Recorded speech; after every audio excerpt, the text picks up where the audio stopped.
Hi all, this is Anjali और इस video में हम स्टार्ट करेंगे लूप्स इन सी प्लस प्लस। तो इससे पहले हम फ्लो कंट्रोल में सीक्वेंशियल फ्लो कर चुके हैं, सिलेक्शन कंट्रोल कर चुके हैं, दिस इज इटरेशन और रेपिटेशन कंट्रोल।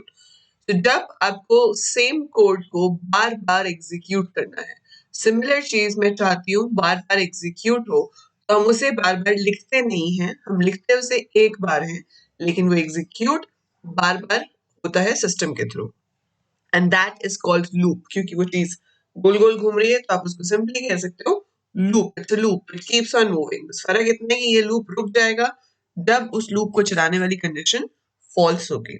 सो ये रिपीट करता है जब तक एक गिवन कंडीशन ट्रू होती है और रुक जाता है जब वो कंडीशन फॉल्स हो जाती है। सो इटरेटिव कंट्रोल्स में सी प्लस प्लस में हमारे पास तीन स्टेटमेंट्स आती हैं, that is for, while and do while, जो हम डिटेल में करेंगे आगे चलकर। ये मैंने बेसिक सिंटेक्स लिखे हुए हैं कि किस तरह से हम इन तीनों को लिखते हैं, but I will be explaining you the syntax in detail later on in upcoming videos.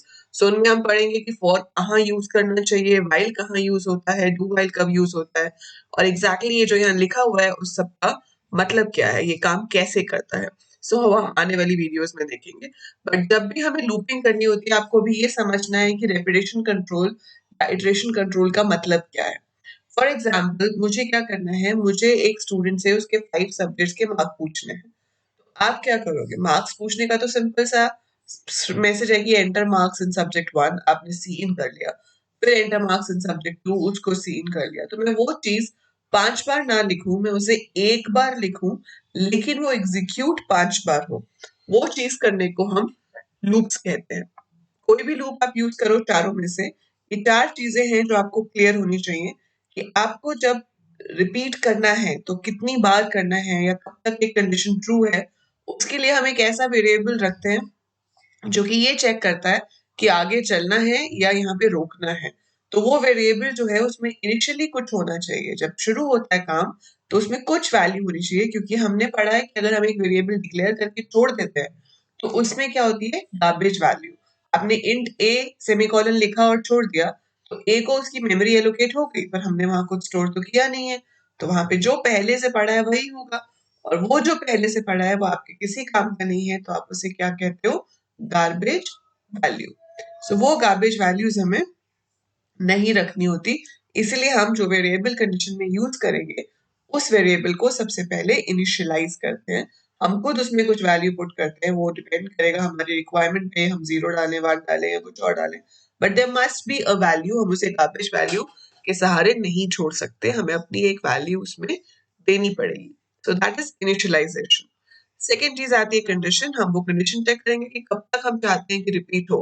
जब तक ये कंडीशन ट्रू होगी, आपके लूप के कर्ली ब्रैकेट्स में जो कोड है वो रिपीट होता रहेगा। जब वो कंडीशन फॉल्स हो जाएगी तो वो रिपीट होना बंद हो जाएगा। तीसरी चीज है स्टेटमेंट। स्टेटमेंट्स जो रिपीट करानी है, आप जो स्टेटमेंट्स आप चाहते हो कि बार बार एग्जीक्यूट हो, जिन्हें रिपीट कराना है, उन स्टेटमेंट्स को हम स्टेटमेंट्स ब्लॉक में लिखते हैं। एंड फाइनली आप जब एक बार एग्जीक्यूट कर लेते हो तो वो वेरिएबल जो कि ये ट्रैक कर रहा है कि कितनी बार एग्जीक्यूट हो चुका है, कितनी बार होना है, हम उसे इंक्रीज या डिक्रीज कर सकते हैं। तो आप इंक्रीज या डिक्रीज प्लस माइनस से भी कर सकते हो, मल्टीप्लाई डिवाइड से कर सकते हो, यूजर से पूछ सकते हो, एनीथिंग, कोई भी ऐसा काम जिससे उसकी वैल्यू चेंज हो, ताकि अगली बार कंडीशन का रिजल्ट कुछ और आने के चांस हो। तो हम जब नेक्स्ट टाइम कंडीशन चेक करें तो पॉसिबिलिटी हो कि शायद इस बार कंडीशन फॉल्स हो जाएगी। So it will keep checking like that. So वो उसे चेक करता रहेगा, ठीक है। तो वो इंक्रीमेंट डिक्रीमेंट स्टेटमेंट होती है जो उस वेरिएबल को मॉडिफाई करती है। जैसे कि अगर मैंने आपको बोला कि आप सी प्लस प्लस प्रिंट करो 5 बार, तो आपको अपने दिमाग में एक काउंटर लगाना पड़ेगा कि ठीक है, मैंने अब 1 बार लिख दिया, अब 2 बार लिख दिया, 3 बार लिख दिया। सो आप अपने दिमाग में चेक रखते हो कि कितनी बार लिख लिया और कितनी बार मैक्सिमम लिखना था। फिर आपका दिमाग आपको सिग्नल देगा कि ठीक है, 5 बार लिख चुके हैं, 5 बार लिखना था, तो आगे नहीं करेंगे। सो वही काम हमें यहाँ कंप्यूटर से कराना है, क्योंकि हम सोच सकते हैं but computer is a machine. आप जिस तरह का कोड लिखोगे वो उस कोड को एज इट इज एग्जीक्यूट कर देगा। तो the code is executed just like that. तो इसीलिए हम लूप्स यूज करते हैं जो उसे कंट्रोल करेंगे ये बताने में कि क्या रिपीट करना है और कब तक रिपीट करना है। और रेपिटेशन के लिए हम करेंगे ये 3 statements, which is for, while and do while. So in the upcoming videos you'll be learning in detail how to use this, और ये बहुत इंपॉर्टेंट पार्ट है किसी भी प्रोग्रामिंग लैंग्वेज का.